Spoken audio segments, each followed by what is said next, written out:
बात करते हैं पाकिस्तान क्रिकेट बोर्ड की जानिब से जुनूबी अफ्रीका के खिलाफ 2 टेस्ट की सीरीज़ के लिए कौमी टीम के ऐलान की, जहां शान मसूद की क़यादत बरकरार रखते हुए एक बार फिर ये साबित कर दिया गया है कि उन पर बोर्ड और सिलेक्शन कमेटी को मुकम्मल एतमाद है। यूँ कप्तानी से हटाए जाने से मुताल्लिक़ तमाम क़यासाराँ बेबुनियाद साबित हुई। कौमी टीम के लिए ये ऐलान न सिर्फ क़यादत के तसलसल की अलामत है, बल्कि आने वाली होम सीरीज़ में मजबूत कॉम्बिनेशन के साथ मैदान में उतरने का इंदिया भी देता है। सिलेक्शन कमेटी ने जुनूबी अफ्रीका के खिलाफ 2 टेस्ट मैचों पर मुश्तमिल सीरीज़, जो कि ICC टेस्ट चैंपियनशिप 2025-27 के साइकिल का हिस्सा है, 18 रुकनी स्क्वाड का ऐलान किया है, जिसमें अनकैप्ड खिलाड़ियों आसिफ आफरीदी, फैसल अकरम और विकेट कीपर रोहेल नज़ीर को भी मौका दिया गया है। एशिया कप फाइनल खेलने के बाद पाकिस्तान क्रिकेट टीम का अगला असाइनमेंट रेड बॉल क्रिकेट में होम ग्राउंड पर वर्ल्ड टेस्ट चैंपियनशिप में जुनूबी अफ्रीका से मुकाबला है, जो कि ICC वर्ल्ड टेस्ट चैंपियनशिप की दिफाई चैंपियन टीम है। पाकिस्तान टीम ने आखिरी टेस्ट वेस्ट इंडीज़ के खिलाफ जनवरी के आखिरी हफ्ते में खेला था और अब 8 माह बाद Pakistan team red ball cricket में एक्शन में होगी।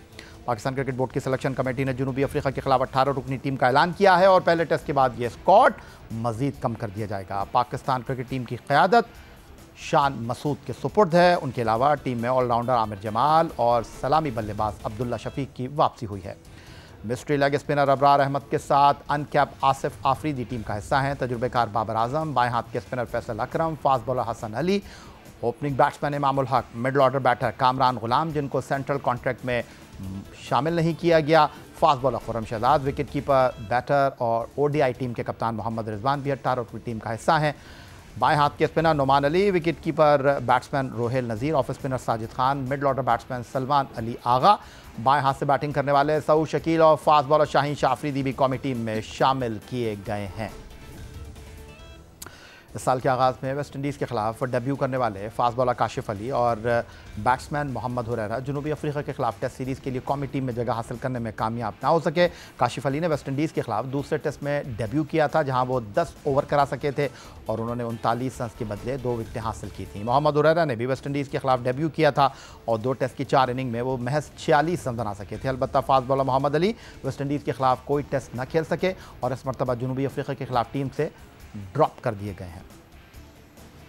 जी तो जनाब, स्टूडियो में अब्दुल माजिद भट्टी हमारे साथ मौजूद हैं। माजिद भट्टी साहब, जो पाकिस्तान के 18 अरकान पर मुश्तमिल टीम का ऐलान किया गया है, ये एक बैलेंस टीम दिखाई दे रही है, जिसमें फ़ौक़ियत दी गई है तजुर्बेकार और मुस्तनद खिलाड़ियों को। अगरचे कुछ खिलाड़ियों की वापसी हुई है, लेकिन ये एक बैलेंस स्क्वाड है और जुनूबी अफ्रीका की टीम को देखते हुए पाकिस्तान की जानिब से ज़ाहिर हिकमत अमली नज़र आ रही है। 4 स्पिनर 18 अरकान पर मुश्तमिल टीम में सीधा होने का मतलब यह है कि आप इस पिच बनाकर जुनूबी अफ्रीका के खिलाफ खेलने के लिए जा रहे हैं। ये 4 नहीं 5 स्पिनर हैं, क्योंकि अबरार, नुमान अली, साजिद खान, फैसल अकरम और आसिफ आफरीदी। तो इसका मतलब तो इसलिए उनका नाम नहीं लिया कि फैसल अकरम शायद टीम में ना हो, 18 रुकनी टीम जब कम की जाएगी। अच्छा, लेकिन 5वें स्पिनर वैसे आप T20 टीम के कप्तान सलमान अली आगा को थोड़ी बहुत सऊद शकील भी करवा लेते हैं। देखिए, टीम बहुत अच्छी है और अभी जब हमारा T20 की परफॉर्मेंस पे लोग बात कर रहे थे, बार बार बाबर और रिजवान का जिक्र आ रहा था, उनकी भी टीम में वापसी हुई है। टेस्ट क्रिकेट से काफ़ी अरसे दूर रहे शाहीन शाह अफरीदी, उनको भी मौका दिया गया है। तो मेरे ख्याल में बैलेंस स्क्वाड है। वर्ल्ड टेस्ट चैम्पियनशिप की विनर है साउथ अफ्रीका। मेरे ख्याल में तगड़ा मुकाबला होना चाहिए, लेकिन असल जो हमारा इम्तहान होगा, बॉलिंग तो हमारी बहुत अच्छी है। हमारी असल में जो हम जहाँ स्ट्रगल अभी एशिया कप में भी करते रहे, पास में जो हम वेस्ट इंडीज़ के ख़िलाफ़ आखिरी टेस्ट मैच मुल्तान में हारे थे, वहाँ भी हमारे बैट्समैन जो थे वो स्ट्रगल कर रहे थे।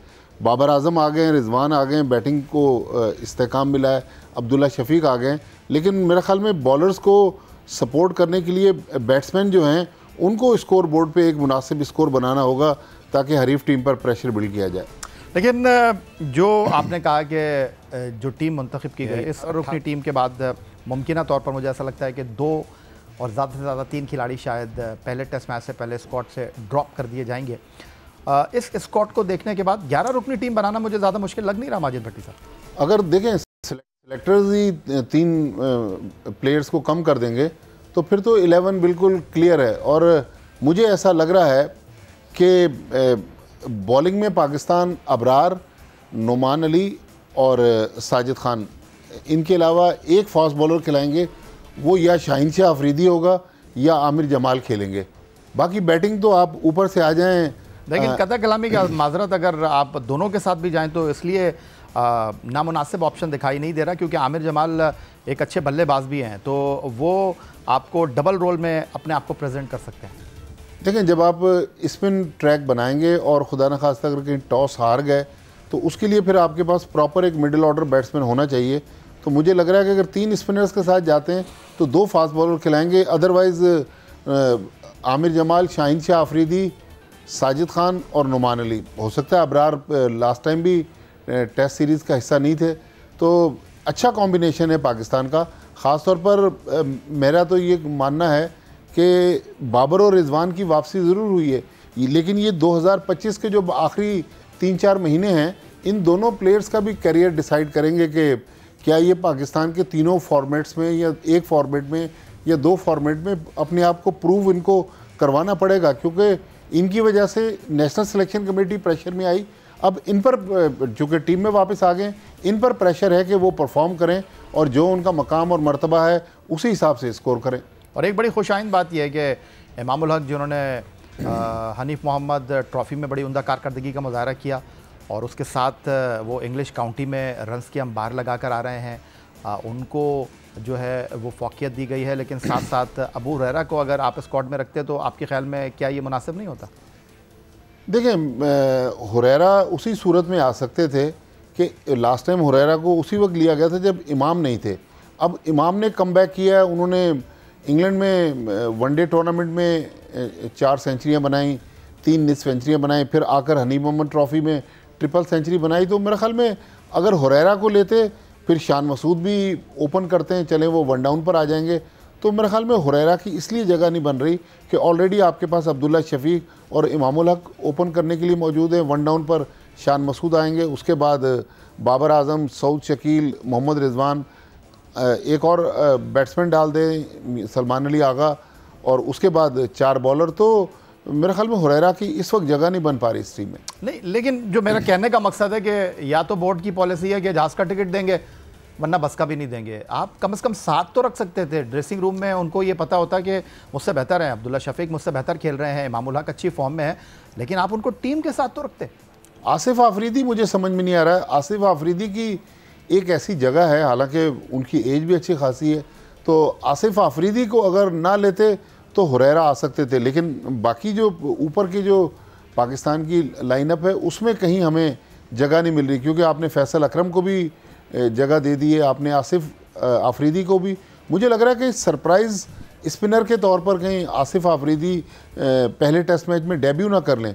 कोई शक नहीं है इसमें माजिद भट्टी साहब, क्योंकि जो डोमेस्टिक क्रिकेट का उनका एक्सपीरियंस है और लाहौर कलंदर ने जिस तरह उनको पाकिस्तान सुपर लीग में नई बॉल के साथ यूटिलाइज़ किया, और आप जिस तरह फरमा रहे हैं कि आपको नहीं लगता कि मिस्ट्री स्पिनर अबरार को टेस्ट क्रिकेट में आप मौका देंगे, तो तीसरे स्पिनर अगर 15 या 16 रुकनी टीम में आसिफ आफरीदी होते हैं, मुझे वही खेलते हुए लग रहा है। देखें, अब नेशनल सिलेक्शन कमेटी तो वही है जिन्होंने 18 लड़के मुंतखब करके दिए हैं।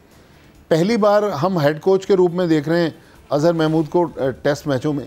फिर शान मसूद, उन पर परफॉर्मेंस का भी प्रेशर है, कप्तान पीसीबी ने बरकरार रखा। ये देखें, ये बहुत दानिशमंदाना फ़ैसला है कि आपने एक अपने सीनियर बैट्समैन को कंटिन्यू किया है। अदरवाइज़ जो क्या साराइयाँ थी कि शान मसूद की कप्तानी ख़तरे में है, सऊद शकील को कप्तान बनाया जा रहा है, मेरे ख्याल में कंसिस्टेंसी जो बरकरार रखी जा रही है ये अच्छी चीज़ है। क्योंकि ये जो 2 या टेस्ट मैच हैं, इसके बाद फिर एक लंबा गैप है। फिर पाकिस्तान को जब अगली सीरीज़ खेलनी है अगेंस्ट श्रीलंका, उस वक्त तक मुझे लग रहा है कि काफ़ी कुछ चेंज हो जाएगा। तो मेरे ख्याल में मुनासिब फ़ैसला है कि आपने शान मसूद को ये 2 टेस्ट मैच दिए हैं, उसके बाद अजहर महमूद भी शायद ना हो और उसके बाद शान मसूद का फ्यूचर भी डिसाइड होगा। तो अभी तक एक मेरे ख्याल में काफ़ी दानिशमंदाना फ़ैसला है पीसीबी का। बिल्कुल आपने वजह फरमाया माजिद भट्टी साहब। सोशल मीडिया पर और मुख्तलिफ प्लेटफॉर्म पर इस बात की चर्चा थी कि शान मसूद पाकिस्तान की टेस्ट टीम के कप्तान नहीं होंगे, लेकिन अपने इस प्लेटफॉर्म पर स्कोर से हम बार बार आपको ये बताते रहे कि शान मसूद ही पाकिस्तान टीम को आने वाले दिनों में टेस्ट क्रिकेट में लीड करेंगे। कहा जा रहा था कि सऊद शकील जो हैं उनके तौर पर कप्तान की हैसियत से बोर्ड उनके बारे में सोच रहा है, लेकिन chairman cricket board Syed Mohsin Raza Naqvi को क्रेडिट देना पड़ेगा। जितना उन्होंने जो है वो एतमाद किया है T20 captain Salman Ali Agha, white ball coach Mike Hesson पर उन्होंने शान मसूद के कंधे भी थपथपाए हैं और ये क़यास आराइयाँ ख़त्म हो गई हैं। लेकिन शान मसूद के ऊपर कारकर्दगी के हवाले से मैं आपको बताऊं कि ICC वर्ल्ड टेस्ट चैम्पियनशिप में जो पाकिस्तान के 3 बैट्समैन हैं 2023 से 25 के साइकिल में, नंबर 1 पर पाकिस्तान के वाइस कैप्टन सहूर शकील, नंबर 2 पर रिजवान और नंबर 3 पर शान मसूद हैं। उन्होंने तो 2 सेंचुरियाँ भी इस दौरान स्कोर की, मुल्तान में इंग्लैंड के ख़िलाफ़ और फिर जनूबी अफ्रीका के ख़िलाफ़ जनूबी अफ्रीका में। तो एज ए बैट्समैन तो उनकी परफॉर्मेंस के ऊपर कोई तहफ़्फ़ुज़ात नहीं है, लेकिन पाकिस्तान 9 टीमों में 9वें नंबर पर रहा था, मुख्तलिफ मामलात अपनी जगह पर, टीमें तब्दील होती रहीं। तो शान मसूद के हवाले से जिस तरह आपने बात की, शान मसूद के ऊपर मुझे नहीं लगता कि दबाव होना चाहिए, उनको इस सीरीज़ में 2-0 से आसानी के साथ क्लीन स्वीप करना चाहिए। देखें, Shan Masood no doubt performance देते रहें, लेकिन वो कभी बहुत अच्छी परफॉर्मेंस देते हैं, फिर 2-3 इनिंग्स में फेल हो जाते हैं। लेकिन जो शान मसूद का जो अलमिया रहा कि वो परफॉर्मेंस भी कर रहे थे लेकिन पाकिस्तान टीम हार रही थी। अब शान मसूद के लिए अच्छा मौका है कि नया साइकिल है वर्ल्ड टेस्ट चैम्पियनशिप का। पिछली बार वो कप्तान रहे, हम 9 टीमों में 9वें नंबर पर आए, कि वो ख़ुद फ्रंट से लीड करें, ख़ुद भी परफॉर्मेंस दें और टीम को भी खड़ा करें। तो मेरे ख्याल में ये जो 2 टेस्ट मैच हैं, साउथ अफ्रीका को हराना लोग कह रहे हैं कि शायद आसानी से हार जाएगी, मेरे ख्याल में बहुत आसान होगा नहीं। जिस तरह हमने रिसेंट पास में उनकी वर्ल्ड टेस्ट चैम्पियनशिप में परफॉर्मेंस देखी है, फिर अभी ऑस्ट्रेलिया के ख़िलाफ़ जो उन्होंने वाइट बॉल सीरीज़ के लिए उसमें भी वो काफ़ी चैलेंज कर रहे थे अपने हरीफ टीम को।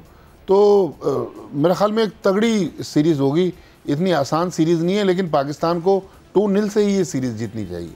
अब्दुल माजिद भट्टी, सीनियर क्रिकेट स्पोर्ट्स कॉरेस्पॉन्डेंट, रोज़नामा जंग कराची के हमारे साथ स्टूडियो में मौजूद हैं। उधर पाकिस्तान क्रिकेट बोर्ड की सन कमेटी ने जनूबी अफ्रीका के टेस्ट की सीरीज़ के लिए जिस 18 रुकनी टीम का ऐलान किया है, उसमें 3 uncapped left arm spinner Asif Afridi, wicket keeper batsman Rohail Nazir और फैसल अकरम शामिल हैं, जबकि फास्ट बॉलर हसन अली, शाहीन शाह अफरीदी और ओपनर अब्दुल्ला शफीक की टीम में वापसी हुई है। नए शामिल होने वाले खिलाड़ियों में 38 साल आसिफ आफरीदी सबसे ज़्यादा तजुर्बेकार हैं, जिन्होंने 57 फर्स्ट क्लास मुकाबलों में 198 विकेटें 25.49 की औसत से अपने नाम कर रखी हैं। इसके बरक्स 22 साल के फैसल अकरम कम उम्र तरीन क्रिकेटर हैं। उन्होंने दिसंबर 2023 में फर्स्ट क्लास क्रिकेट में डेब्यू किया था और अब तक 9 मुकाबलों में 44 विकेटें 30.95 की औसत से अपने नाम कर रखी हैं। फैसल अकरम 3 एक रोज़ा मैच पाकिस्तान के लिए खेल चुके हैं, जिसमें उन्होंने 5 विकेटें भी अपने नाम कर रखी हैं। तीसरे खिलाड़ी रोहेल नज़ीर 23 साल विकेट कीपर बैटर हैं, जिन्हें पाकिस्तान की डोमेस्टिक क्रिकेट में खासी अहमियत दी जाती है। वो पहले ही 2023 एशियन गेम्स में T20 इंटरनेशनल डेब्यू कर चुके हैं और 2018-19 सीज़न से अब तक 43 फर्स्ट क्लास मुकाबलों में हिस्सा लेकर 34.45 की औसत से रन बनाने में कामयाब रहे हैं। तो ये जो माजिद भट्टी साहब हम बात करते हैं कि फ़र्स्ट क्लास क्रिकेट को इज़्ज़त दो, तो ये रोहेल नज़ीर हो गए, फैसल अकरम हो गए और आफरीदी साहब हो गए। तो इनके जो फ़र्स्ट क्लास क्रिकेट के आदाद शुमार हैं, इनकी जो फ़र्स्ट क्लास क्रिकेट में कारकर्दगी है, आपने अपनी डोमेस्टिक क्रिकेट को रिस्पेक्ट तो दी है, इस 3 खिलाड़ियों के इंतखाब से तो ये चीज़ वाज़ेह है। देखें, इसमें कोई शक नहीं कि जो डोमेस्टिक के टॉप परफॉर्मर्स हैं उनको PCB उनकी मेहनत का सिला दे रहा है। अब इन प्लेयर्स पर डिपेंड करता है कि ये उस जगह को ग्रैब करने में कामयाब होते हैं या नहीं होते। लेकिन मेरे ख्याल में जिन लोगों ने डोमेस्टिक में परफॉर्मेंस दी, उनका टीम में आना दूसरों लोगों के लिए भी मोटिवेशन है कि भाई आपको भी अगर पाकिस्तान टीम में आना है तो आप परफॉर्म करें और वापस आएँ। और इस साल आप देखिएगा कि कायद-ए-आज़म ट्रॉफ़ी काफ़ी तगड़ी उसमें हमें कंपटीशन नज़र आएगा, क्योंकि कहा यह जा रहा है कि PCB सारे जो पाकिस्तान के बड़े प्लेयर्स हैं उनको कह रहा है कि वो जाएं, या तो वो नेशनल ड्यूटी पे हैं तो मिस करें, अदरवाइज़ कायद-ए-आज़म ट्रॉफ़ी खेलें। और आप देखें, फ़र्स्ट क्लास क्रिकेट खेलने से आज इंडियन क्रिकेट का हमारे यहाँ बहुत ज़्यादा चर्चा है, बहुत ज़्यादा मिसाल दी जाती है, इसलिए कि उन्होंने आखिर में विराट कोहली और रोहित शर्मा को भी कई सालों के बाद रणजी ट्रॉफ़ी खिला दी।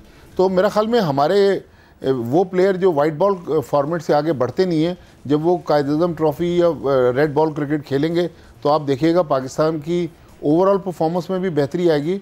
और इन लड़कों की जो गलतियां हैं, लंबी जब क्रिकेट खेलेंगे तो वो गलतियां भी दूर होंगी और उसके बाद उनकी फ़िटनेस का लेवल भी चेक होगा।